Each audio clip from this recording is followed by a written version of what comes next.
There's a wonderful story of this thirst and water which goes back to the time of Alexander the Great.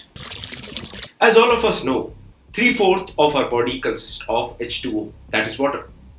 Just imagine two scenarios. If you don't drink sufficient amount of water every day, you may have troubles with some of your organs, particularly your kidney. On the other hand, just imagine a scenario when you're feeling very thirsty and you don't get water.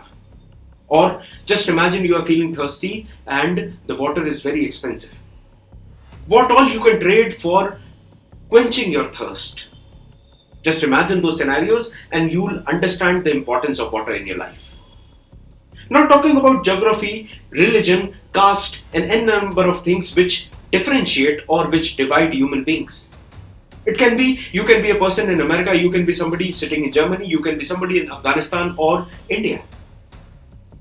One thing which unites everyone is thirst. For quenching thirst, might be a person in America or Mexico will use Coca-Cola. A person sitting in Germany might have a can of beer.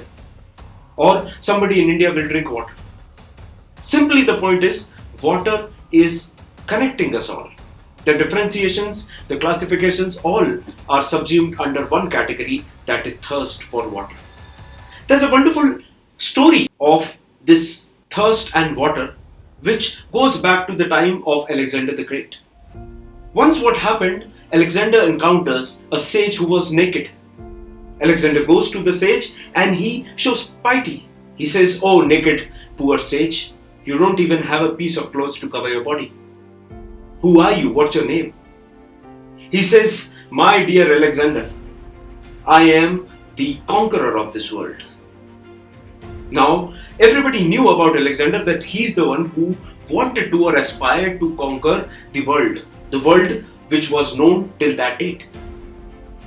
So the sage said that I have conquered this world, but the way I have conquered it is very different from the way you have done it or you are trying to do it. I don't do it with a sword. I don't have any weapons of that matter. I have simply surrendered to the one who has created this world. And once I have done that, that has simply made me the master. It has simply made me the conqueror of this world. Because the person who has created it, now he's a very good friend of mine. I've surrendered to him and I conquered this world like this. Now, when Alexander heard this complete story, he was startled. He had a lot of questions in his mind. The sage presented him with a condition. He said, "Just imagine, Mr. Alexander, you have such a big empire. Just imagine for a moment you are stuck somewhere in the Thar desert. Now you are stuck in the desert and you are dying to quench your thirst. You are thirsty like hell. And I'm sitting close to you and I have an urn full of water, or I have a jug full of water.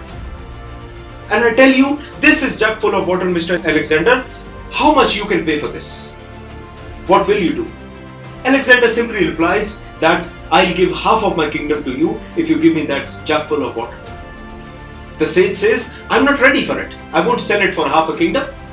And then Alexander responds, "If you are not ready to sell it for half a kingdom, I'll give all of my kingdom to you just for that jug full of water. Just for the sake of quenching my thirst, I will give you my kingdom and you will give me a jug full of water." Now the naked sage highlights the fact which he just discussed. He said, "Mr. Alexander, you have worked so hard. You are Alexander the Great. Everybody respects you, reveres you, and everybody fears you. For the way you are, you talk with your sword. But just imagine the things you have conquered. Your entire kingdom is just worth of one jug of water." This is how he makes him realize that what you have conquered is nothing in front of that naked sage who's sitting in front of you. Alexander was ready to trade his entire kingdom just for a jug of water. Let me know in the comments below what all you can trade when you are dying out of thirst.